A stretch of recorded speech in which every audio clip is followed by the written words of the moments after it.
For years the Western Conference has clearly dominated the Eastern Conference. They've had the best teams at the top, the deepest playoffs, and in some seasons the deepest conference in terms of talent. The road to the NBA Finals has been tougher for teams in the West. It's common criticism used against teams in the East. Even now, with breakout teams like the Pacers and Pistons emerging, the analysis is usually backed by, "Yeah, but they're in the East," in reference to supposedly playing in a weaker conference.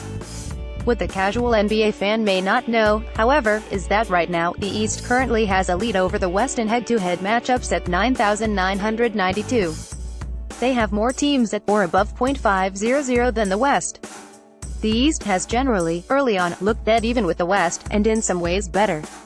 So what's the deal? Does any of this actually matter at this point of the season?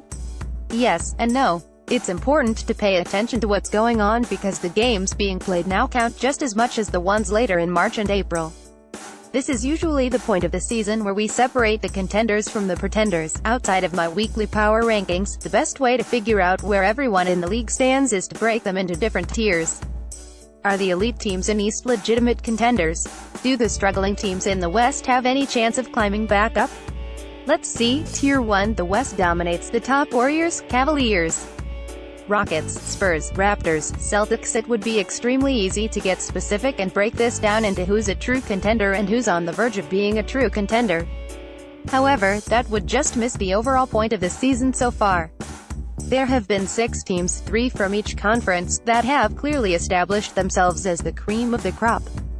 However, what's interesting about these 6 is the confidence that exists within them. All of them deserve to be paired together for how they've dominated competition, star power, or just being that dang consistent. Except it's the teams in the West who everybody has the most faith in. It's hard to not trust the Warriors, Spurs, and Rockets while there's massive doubts about the teams in the East. Even so, the Cavaliers still have LeBron James and the Celtics didn't win 25 games on accident. The Raptors are on a path of destruction this year. It's easy to ignore their faults when looking at how good they have all been this season.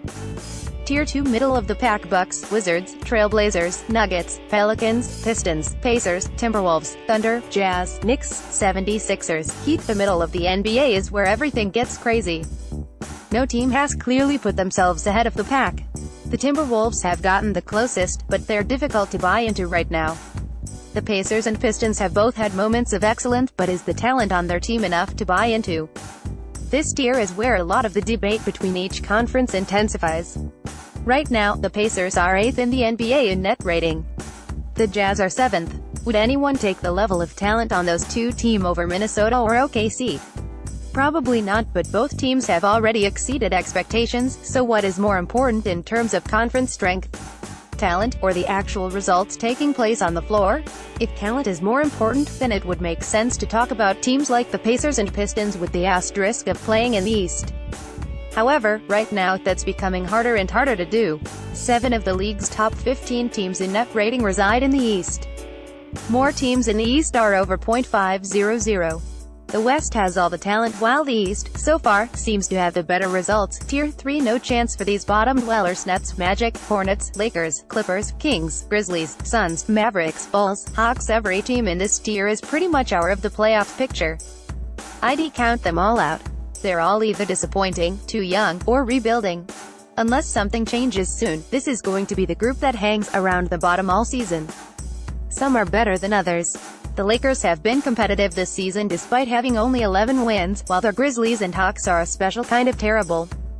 In terms of conference breakdown among the bottom dwellers, there are plenty of similarities. The East easily has the worst team in the Hawks, and before a sudden win streak, the Bulls belonged in that conversation as well. However, the West features teams like the Mavericks and Suns. The Grizzlies are in the process of a colossal explosion. What we've learned from this season is that there's a huge disparity between the top and bottom. The best teams are just that much better than those at the bottom. The verdict: the West is still better. For now, the East is good this season. It's no longer fair to add on the asterisk that good teams in that conference are playing there, but how long is that going to last? If the Blazers reach their potential and the Thunder get it together, then that's 2 candidates to split themselves off from the middle. Minnesota has been trying to do it ever since the season started. However, if the Pistons and Pacers continue their winning ways, then they could separate themselves from that pack as well. Which will lead back to a talent versus results argument. Has Minnesota really been that much better than Indiana? The reality of the situation is that, yes, the West is likely still better than the East. The teams at the top are more reliable and most of the league's top talent remain in the West. However, the gap has closed far faster than anyone is expecting. There's depth in the East that doesn't seem to exist in the West. Perhaps all of this changes by March. Maybe the Western Conference teams will have met our expectations while the hot starts in the Eastern Conference have faded off when it's all said and done. Or, this could all be the start of a transition into an NBA that's a little more balanced. One thing's for sure, it's time to throw away any excuses you may have when it comes to measuring the competitiveness of the Eastern Conference.